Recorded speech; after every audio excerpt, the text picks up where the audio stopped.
Old diesel bullet restoration.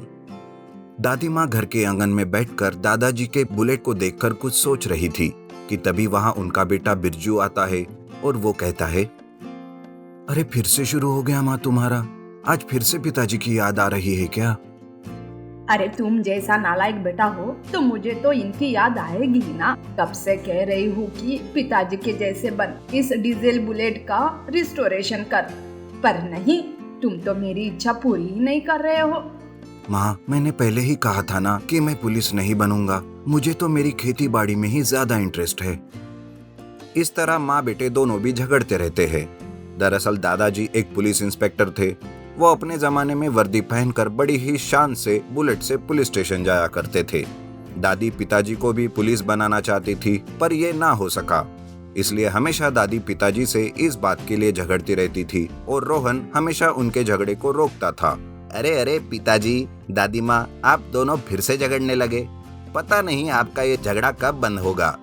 मेरी प्यारी दादी, छोड़ दो अब बीती बातें। फिर बेटा, तुम तो मेरी बात सुनो। जो तुम्हारे पिताजी नहीं कर सके, तुम ही मेरी इच्छा पूरी कर दो।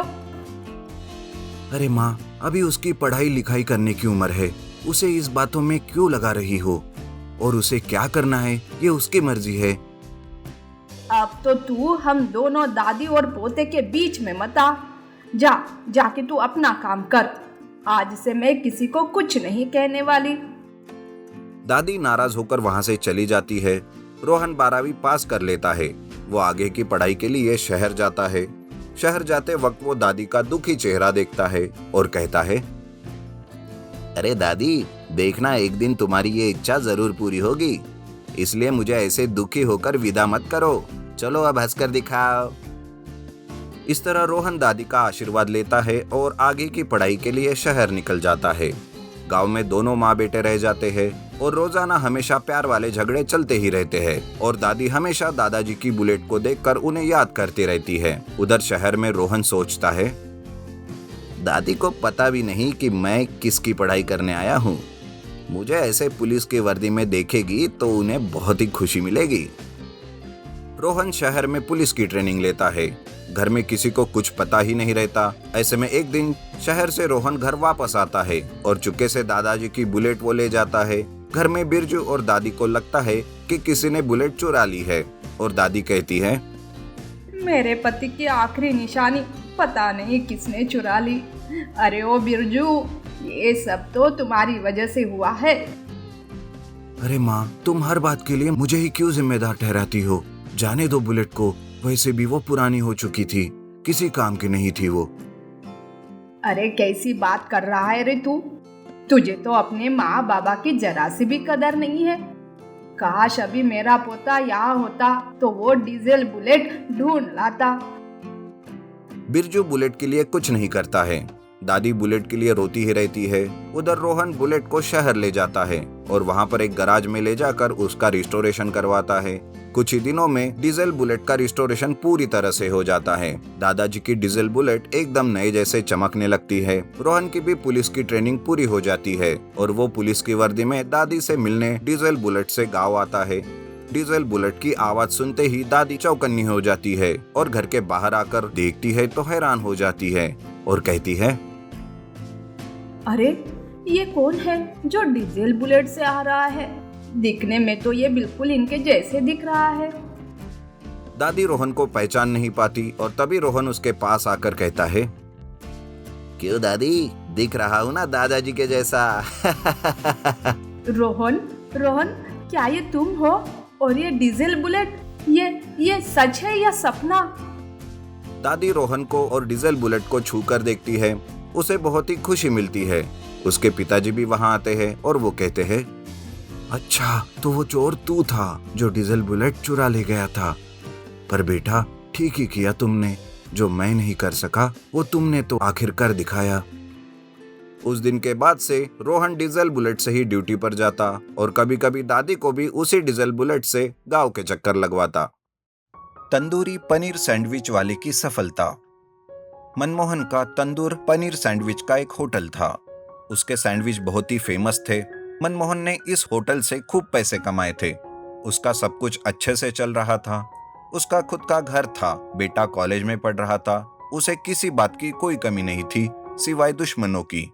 उसके पास के होटल का मालिक मदन उससे बहुत जलता था। एक दिन वो कहता है, ये दूसरे गांव से आया हुआ मनमोहन एक दुकान से ही इतना बड़ा बन गया और मैं अभी भी वही का वही हूँ। बड़ा घर बना लिया, बेटे को कॉलेज में शहर पढ़ा रहा है, इसका तो कुछ करना पड़ेगा। मदन जलन की वजह से ऐसा सोचने लगता है। वो मनमोहन से चिकनी चुपड़ी बातें करके उसका दोस्त बन जाता है और एक दिन मौका देखकर उसे एक शराब की दुकान में ले जाता है।